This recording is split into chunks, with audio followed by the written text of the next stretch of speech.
Hello అండి, అందరికీ welcome to Vijaya's wonder. ఇంకా ఈరోజు వీడియోలోనికి మనం వెళ్ళిపోదామండి. మా దగ్గర డబ్బులు లేదు, మేము ఎలా సేవ్ చేయాలి, మా వారు మాకు డబ్బులే ఇవ్వరు, ఒక్క రూపాయి కూడా, మేము ఎలా సేవ్ చేయాలి, పొదుపు చేయాలి, నాకైతే పొదుపు చేయాలని ఉంది అని అందరూ అంటుంటారు.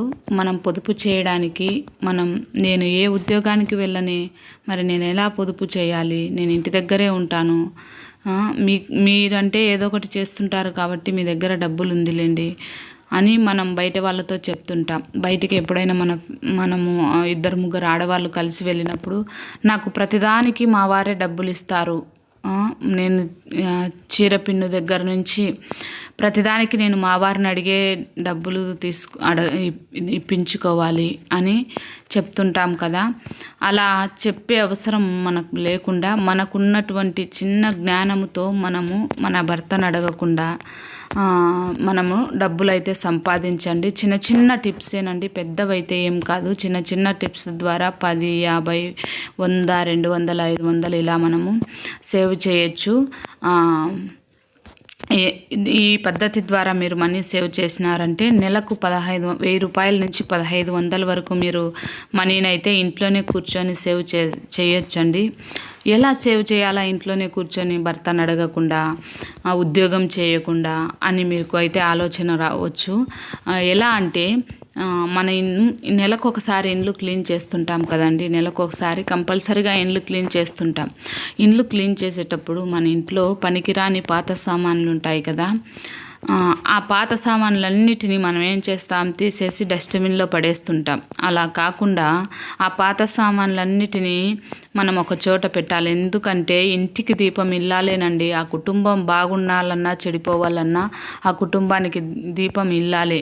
కాబట్టి ఇలాంటి చిన్న చిన్న టిప్స్ పాటించి మనము డబ్బులను మగవాళ్ళకు మనము చేతికి అందిస్తూ ఉండాలండి. ఎంతసేపు వాళ్ళు ఒక్కలేని కష్టపడి పనిచేస్తుంటారు, మనం ఇంట్లోనే ఉంటుంటాం. ఇంట్లోనే ఉండి కూడా మనము ఇలాంటి చిన్న చిన్న టిప్స్ పాటించి వాళ్ళకు సహాయం చేయకపోతే వాళ్ళకు కూడా మెంటల్ స్ట్రెస్ ఎక్కువైపోతుంది. ఆదాయం తక్కువగా ఉంది, జీతం తక్కువగా వస్తుంది, కానీ ఈఎంఐలు, ఇంటి రెంట్లు, పాలు, నీళ్ళు ఇలా అన్నిటికీ డబ్బులే ఖర్చు. పిల్లల స్కూలు ఫీజులు, బుక్స్, షూస్, యూనిఫామ్స్ ఇలా అన్నిటికీ డబ్బులే ఖర్చు అండి. అలా కాకుండా మనము ఇలా చిన్న చిన్న టిప్స్ పాటించి మనము డబ్బులు సేవ్ చేసి మన హస్బెండ్కి ఇచ్చినామంటే వాళ్ళు కూడా చాలా సంతోషపడతారండి. మనం కూడా ఎప్పుడైనా ఎక్కడికైనా బయటికి వెళ్ళినప్పుడు ఇద్దరు ముగ్గురు ఆడవాళ్ళతో కలిసి ప్రతిదానికి మా వారి దగ్గరే నేను చేయి చాచి డబ్బులు అడగాలి అనే అవసరం అయితే ఉండదండి. మనమే ఇంకా మిగిల్చి వాళ్ళకి ఇవ్వచ్చు అలా అన్నమాట. ఇంకా మన ఇంట్లో క్లీన్ చేసినప్పుడు వస్తున్న పాత సామాన్లు అన్నిటినీ ఒక దగ్గర పెట్టేయాలండి నెలకు ఒకసారి. ఇంకా తర్వాత పారాచిట్, కొబ్బరి నూనెను మనం వాడుతుంటాం కదా, ఆ కొబ్బరి నూనె డబ్బాలను కూడా మనం ఒక చోట వేయాలి. ఇంకా ఆ తర్వాత వాటర్ బాటిల్స్, మన ఇంటికి వాటర్ బాటిల్స్ వస్తుంటాయి. అదేవిధంగా మనం మజా bottles, Sprite bottles, Thums Up bottles ఇలా వాడుతుంటాం కదా, వాటిని కూడా మనము ఒక చోట పెట్టాలి. ఇంకా ఆ తర్వాత Ariel liquid, Surf Excel liquid, తర్వాత కంఫర్ట్ లిక్విడ్ ఇలా మనం వాషింగ్ మిషన్ కానీ వాడుతుంటాం కదా, వాటిని కూడా మనము పడేయకుండా తీసి పక్కన పెట్టాలి. ఇంకా తర్వాత ఫ్రీడమ్ ఆయిల్ అని ఇలా ఆయిల్ డబ్బాలు తెచ్చుకుంటుంటాం, 5 కేజీల డబ్బాలు తెచ్చుకుంటాం ఎక్కువ మంది ఇంట్లో ఉంటే. వాటిని కూడా మనం పడేయకూడదండి. ప్లాస్టిక్ సామానుకైతే 10 రూపాయలు, 8 నుంచి 10, 15 రూపాయల వరకు ఇస్తారు బయట. ఇంకా ఆ తర్వాత ఇనుముకైతే 20 రూపాయల నుంచి 25 రూపాయల వరకు తీసుకుంటున్నారండి. నేను అమ్మినా కాబట్టి మీకు చెప్తున్నాను. ఇంకా తర్వాత సిల్వర్కి అయితే 18, 16 అట్లా 15 నుంచి 20 మధ్యలో సిల్వర్కు తీసుకుంటున్నారండి. ఇంకా అలా అనమాట. ఇంకా నేనైతే అలా సేవ్ చేసిన అమౌంటే, నేను ఎందుకంటే ఇంత పర్టికులర్గా చెప్తున్నానంటే నేను అలా సేవ్ చేసిన అమౌంటేనండి ఇది. నేను నెలకు 1000 రూపాయల నుంచి 1500 వరకు మనీ సేవ్ చేస్తుంటాను. ఇంకా మేమైతే న్యూస్ పేపర్ వేయించుకోము, కానీ న్యూస్ పేపర్ వేయించుకుంటే వాటికి కూడా అమౌంట్ వస్తుంది కదండి. ఇంకా తర్వాత మన పిల్లలు స్కూల్ అయిపోయిన తర్వాత మళ్ళీ రీఓపెనింగ్ అయ్యే ముందర ఇంకా బుక్స్ అన్ని పాత బుక్స్ ఉన్నాయి కదా, వాటిని కూడా అమ్మేసిన అమ్మేసినానండి. ఇంకా వాటిని కూడా అమ్మేసిన తర్వాత వాటికి కూడా నాకు దాదాపు 600 చిల్లరనో ఎంతో వచ్చిందండి. పాత బుక్స్ ఇంకా కొన్ని సామాన్లు ఉన్నాయి, అన్నీ కలిపి వేసేసినాను.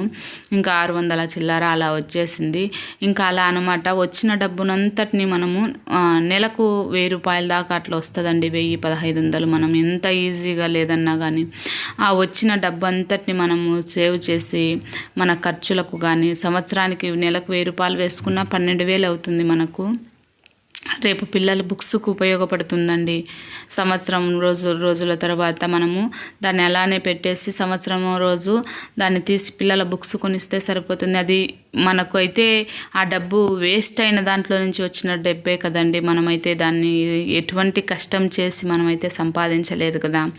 మన ఇంట్లో వాళ్ళు కూడా ఎంతో సంతోషపడతారు. వేస్టేజ్ వాళ్ళు కూడా ఎప్పుడైనా ఎక్కడైనా బయట వాటర్ తాగినప్పుడు ఆ వాటర్ బాటిల్ అక్కడే పడేసి రాకుండా ఏ బండి బ్యాగ్లోనూ అట్లా వేసుకొని వచ్చేస్తారు. ఇంటికి తీసుకొని ఆడ పడేస్తే ఒక మూలాన పడేస్తే ఉంటాయి. అన్నీ ఒక చోట పెట్టేసినామంటే నెలకోసారి కంపల్సరీగా అమ్మేసినామంటే మనకు ఎంతో కొంత డబ్బులు వస్తుందండి. ఆ ఎంతో కొంత డబ్బులను మనం ఇలా ఒక చోట చేర్చి నామంటే మన చేతిలో డబ్బులు లేవు అని చెప్పే పరిస్థితి ఉండదు. నేను ప్రతిదానికి మా వారి దగ్గరే చేయి చాచాలి అనే పరిస్థితి ఉండదండి. నేను అలా పాటించి చెప్తున్నాను మీకు. మీరు కూడా తప్పకుండా ఈ విధంగా ప్రయత్నం చేయండి. మీరు కూడా మా దగ్గర డబ్బులు లేవు అని ఎప్పుడూ చెప్పరు ఇంకా జీవితంలో. ఇంకా ఈ టిప్పు మీకు నచ్చిందని అనుకుంటున్నానండి. టిప్పు నచ్చితే మాత్రం విజయాస్ వండర్ ఛానల్ని సబ్స్క్రైబ్ చేసుకోండి, ఒక లైక్ చేయండి. ఎందుకంటే మీరు లైక్ చేయడం వల్ల ఈ వీడియో అనేక మందికి పోస్ట్ చేయబడుతుందండి. వీడియో చివరి వరకు మీరు చూసినందుకు కృతజ్ఞతలండి. ఇలాంటి వీడియోలు నేను మీకు పోస్ట్ చేయాలంటే నాకు కొద్దిగా ఎంకరేజ్మెంట్గా ఉండాలి కదా. కాబట్టి మనము మనీ సేవింగ్స్ టిప్స్ అయితే నా దగ్గర చాలా ఉన్నాయి. నేను ఆ వీడియోలన్నీ మీకు తప్పకుండా పోస్ట్ చేస్తాను. తప్పకుండా మీరు కూడా ఈ టిప్స్ ఫాలో అవ్వండి. పడేసే వాటినన్నిటినీ మనం ఏ వస్తువును కూడా దేన్ని కూడా మనము ఇది యూజ్ కాదు అని అనుకోకూడదండి. పెద్దలు ఎప్పుడు సామెత చెప్తుంటారు, ప్రతి కుక్కతో ఏదో ఒక రోజు అవసరం, కుక్కతో కూడా ఏదో ఒక రోజు అవసరం పడుతుందని. అలా పాత సామాన్తో కూడా మనం డబ్బులు సంపాదించవచ్చండి ఇంట్లోనే కూర్చొని. ఎందుకంటే పడేసే వాటి కదా, ఇది ఎందుకులే అని అనుకోవద్దండి. వీడియో నచ్చిందని